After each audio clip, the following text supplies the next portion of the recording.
Welcome to Moving for Life, the podcast that explores how movement and lifestyle choices shape long-term health. I'm Dave, and as always, I've got Ben with me. Hello, how are we doing? I'm good, thanks. How are you? Yeah, not too bad, thank you. Not too bad. So today we're going to be tackling a topic that affects everyone, really, especially as we age, something called sarcopenia, or simplified as age-related muscle loss. So Dave, let's get into it. What is sarcopenia? Sarcopenia is the gradual loss of muscle mass, strength and function. Typically begins around about 30, but it accelerates after 50 as well. So on average, an adult can lose about 3 to 8% of muscle mass per decade after midlife, which is a lot really, isn't it? That does sound like a hell of a lot, yeah.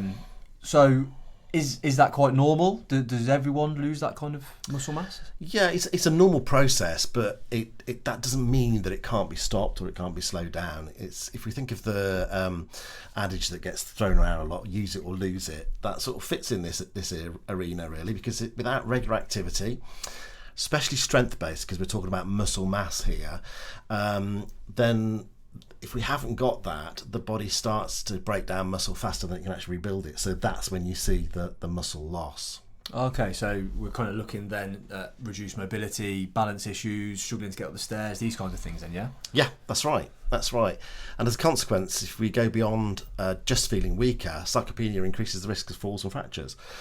And that can have a serious health impact and also financial impacts. In fact, in the UK, falls among older adults cost the NHS around about £2 billion a year, which is a huge amount. That's incredible, really, isn't it? That is a lot. I think we just need to clarify that. Obviously, that covers their hospital admission, rehabilitation, and long-term care. But even so, that's a huge amount of money that could be avoided. Yeah, absolutely, it really is. And then with the financial side of it being a massive cost, falls can also lead to the loss of independence, reduced quality of life, and even increased mortality risk as well, can't it? Yeah, and I think especially the independence, nobody wants to be dependent on someone else, really, do they? So I think independence is a big one, but yeah, there's a chance of increasing the mobility risk as well, mortality risk, sorry. So yeah, it's good to make sure we keep building this muscle, we get that muscle back. So when it comes to muscle loss, some decline is expected with age. That's going to happen. We know that, okay? But staying active can slow it down significantly. And if you stay physically active, especially including resistance or strength training, you can maintain much more muscle mass and function well into later life, which then leads to a better quality of later life as well. Yeah, so I'm assuming if we target certain muscle groups as well with this kind of activity, then we can kind of help with certain activities through the day, like doing work with your legs, so strength training your legs, sit to stands, these kinds of things. That'll help with getting up off the sofa, reducing balance, improving balance, that kind of thing. Yeah, exactly. But you know, we've talked about this before, but even the sit to stand, it's crazy things like getting out of bed, getting on off the toilet, all those sorts of things that we take for granted. We take for granted all the time, you know. So certainly it will help with that. But even think about, you know, wrist strength, opening bottles, turning taps on.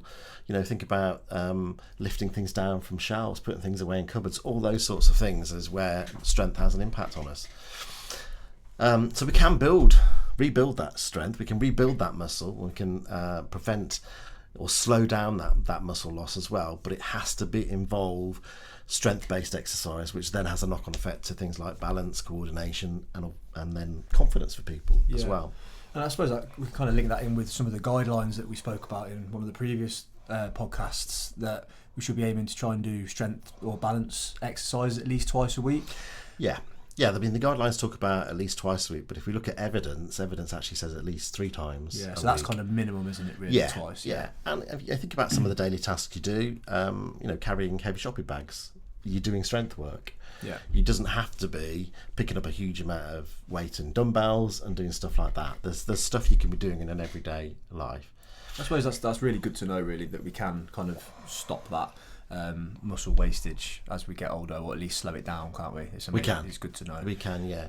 Now, one of the things that has an impact on this, obviously, is nutrition. And I know nutrition is really important as far as you're concerned, but it's something you're really passionate about, isn't it? Yeah. So with nutrition, it kind of goes hand in hand with the exercises. They both work really well together, especially with building our muscles back up, but also helping with muscle repair as well. And then you've got other things like vitamin D and calcium, which help with bone strength. And then obviously you've got the protein, which helps with the muscle repair, which I briefly mentioned before. So combining good nutrition with regular exercise and activity is the best defence against sarcopenia and that muscle wastage. That's great. I know we're going to go into nutrition in more depth in one of our forthcoming podcasts as well, aren't we? Okay. So let's just summarise there then. So what can be done to combat this natural decline? I guess the key strategies are that stay active daily, walk, garden, light activity, keeping the muscles engaged, but include making sure you incorporate some strength stuff into there at least twice, if not 3 sessions per week, and that can make a huge difference. Make sure you eat enough protein and aim for balanced meals with quality protein sources rather than supplements.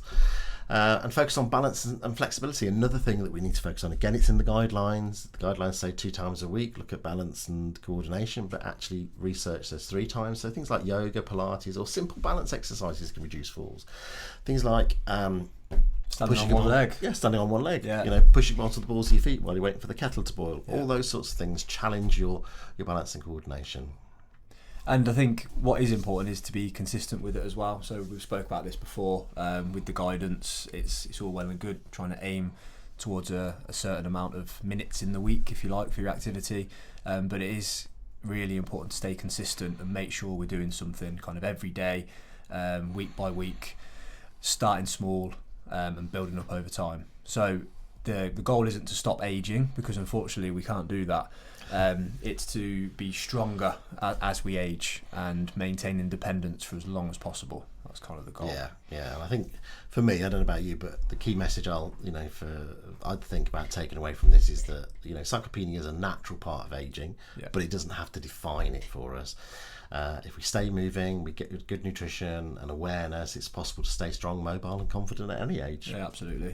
Which is good to know. It's reassuring, isn't it? Yeah, it is, certainly. But yeah, that's all for today's episode of Moving for Life. Thanks for listening, and remember, keep moving, keep nourishing, and keep building strength for life. See you soon. Take care. Bye-bye. Bye-bye.